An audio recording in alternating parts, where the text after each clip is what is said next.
தன்னம்பிக்கையின் புதிய பயணம் இதோ உங்களுக்காக. ஒரு நாள் இரவு புத்திசாலி தெனாலிராமன் தன் தோட்டத்தில, ஐயோ, இவங்க திருடங்க மாதிரி தெரியுதே. நம்ம வீட்டுக்கு எதுக்கு வந்திருக்காங்க? கேட்டியா? ஊருக்குள்ள திருடங்க புகுந்துட்டாங்களாம்.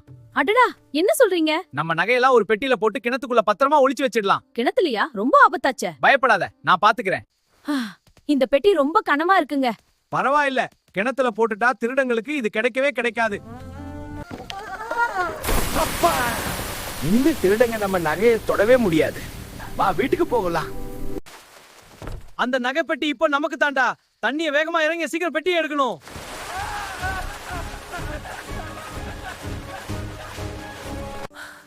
விடிய விடிய தண்ணி இறைச்சிட்டோம். பெட்டி இன்னும் வரலையே. கை காலெல்லாம் வலிக்குதே. நன்றி நண்பர்களே, என் தோட்டம் முழுசுக்கும் தண்ணி ஊத்திட்டீங்க. உங்க உழைப்புக்கு. தந்திரமாக யோசித்தால் எந்த பிரச்சனையும் சுலபமாக தீர்க்கலாம். இதுவே தெனாலிராமனின் புத்திசாலித்தனம். இணைந்திருங்கள், சாதிப்போம்.